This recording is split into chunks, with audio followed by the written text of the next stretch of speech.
el video de hoy hablaremos sobre la educación prehispánica. Esperemos que les guste este video. El poblamiento de América se inició alrededor del año 40.000 a.C. El paso a América fue posible gracias al descenso del nivel de los mares, característico de la era geológica, esta conocida como Pleistoceno o era glacial.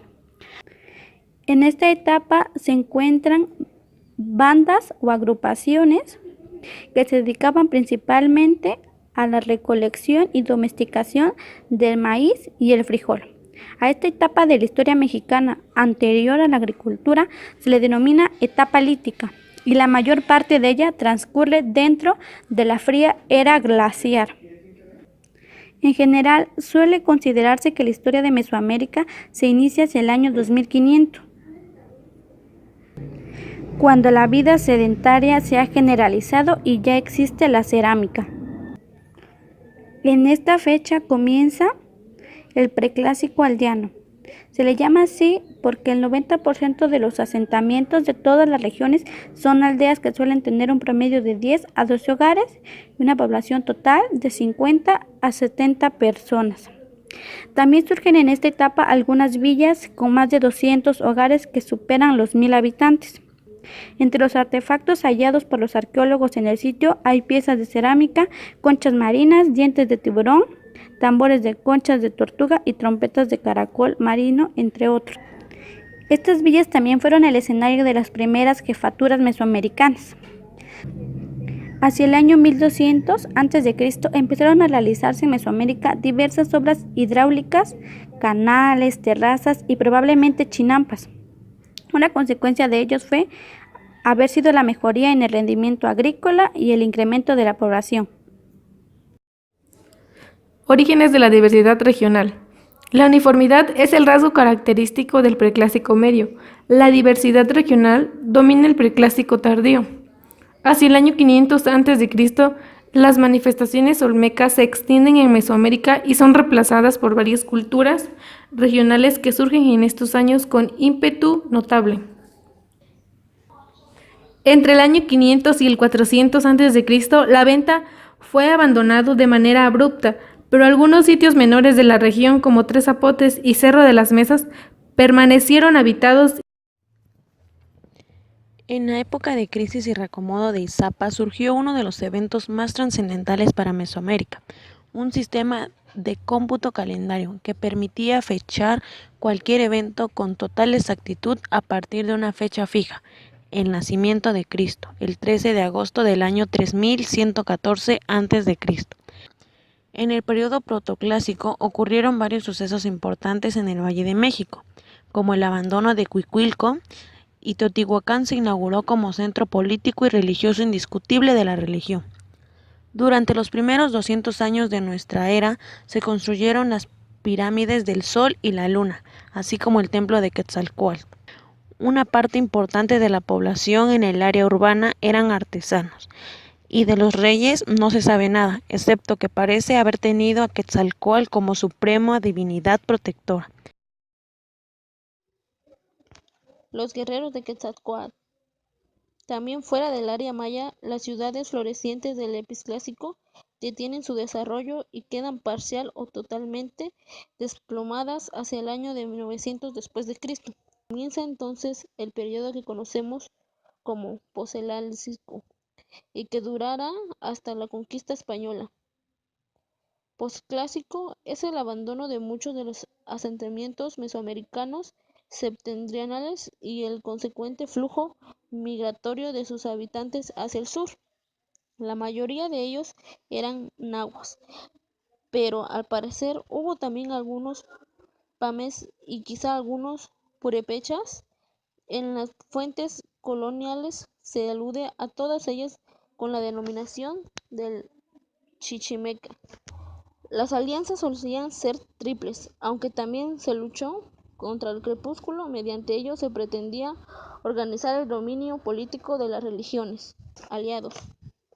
Los guerreros son los protagonistas de la escena, ocupan la cúspide de la edición más importante de la ciudad, cuya base está decorada con una marcha de coyotes, jaguares y águilas que aprisionan corazones sangrientos en el pico.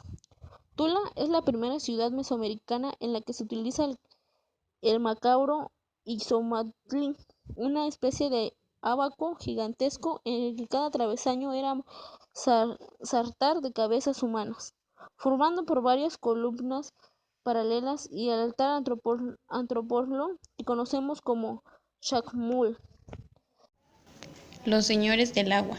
En vísperas de la conquista española, el Valle de México vivía una etapa de florecimiento urbano formidable. Había muchas ciudades.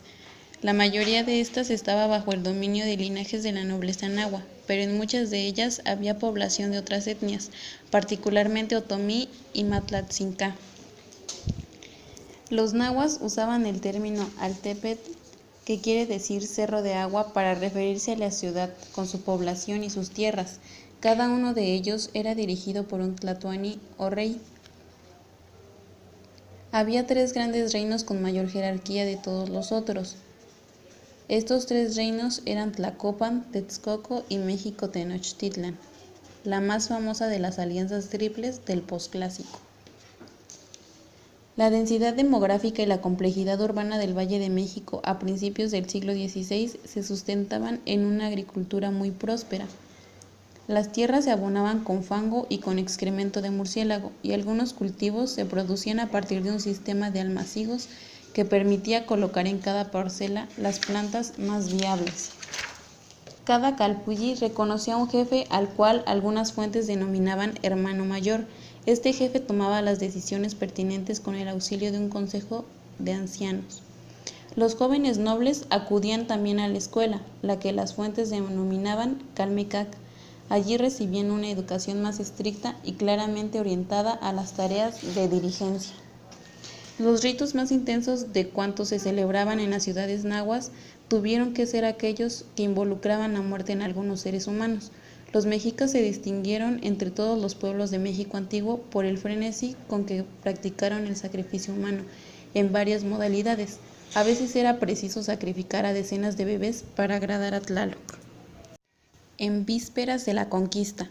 Para la época de la conquista española, la Triple Alianza con Tenochtitlan a la cabeza había logrado extender sus dominios hasta territorios de ambas costas y en dirección de norte a sur desde Querétaro hasta Oaxaca.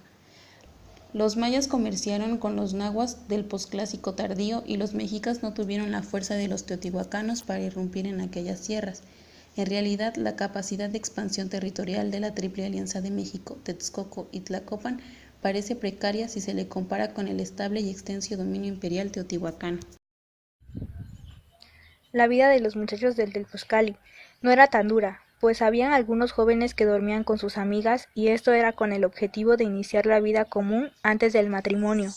Además del entrenamiento militar y prácticas religiosas, los jóvenes hacían otras actividades, congregaciones públicas para trabajar en obras públicas como diques, edificios o chinampas.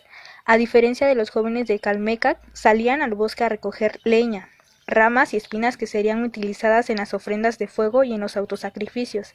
Para endurecer a los muchachos eran sometidos a una rutina de mortificaciones y autosacrificios. Los estudiantes del Calmecac interpretaron 3 libros: Tonolámatl, contenido calendario adivinatorio de 260 días, Xoamatl, anales en donde se registraban gobiernos, guerras, alianzas y otros sucesos, libros de los sueños, adivinación práctica por los sacerdotes, pero no conocemos ningún ejemplar. Lo que se aprendía en el Calmecac era comprender estos 3 libros, la transmisión del saber artesanal. Las ciudades albergaban a barrios enteros de artesanos. Los mayores querían que sus hijos también tomaran esta posición de artesanos. El maestro y la enseñanza.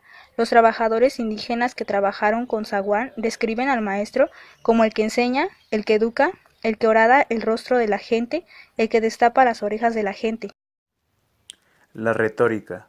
La educación pública se catapulta por medios masivos, estos con la importancia fundamental de la política y relaciones familiares.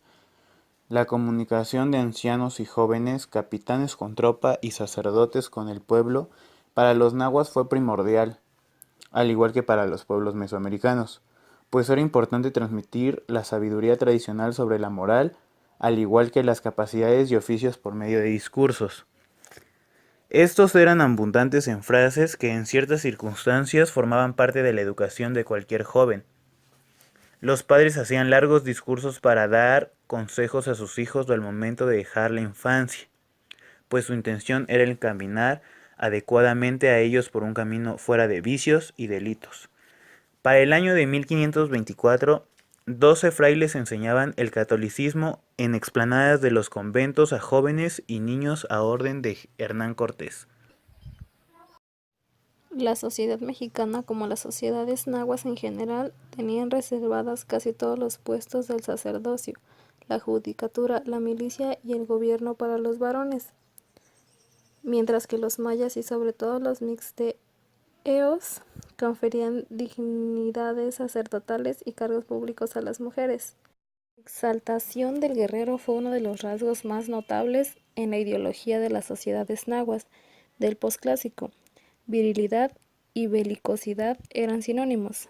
Quien quería insultar a un guerrero enemigo le llamaba mujer. Después de indicar que las mujeres pasaban la infancia cerca de su madre para aprender las tareas que le correspondían, las fuentes son especialmente escasas y ambiguas en las explicaciones sobre la instrucción de tipo escolar de las mujeres.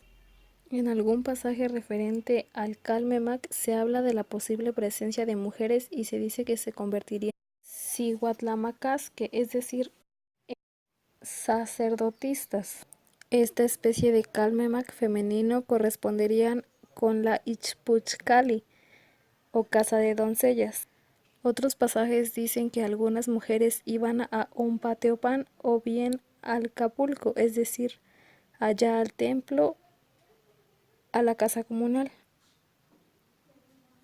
Tras la puesta de sol, cuando los tianguis de las ciudades se recogían y toda la gente regresaba a sus casas, los jovencitos acudían al Cuicacalco, literalmente lugar de la casa de canto. Algunas fuentes utilizadas la expresión más simple, Cuicacali, casa del canto.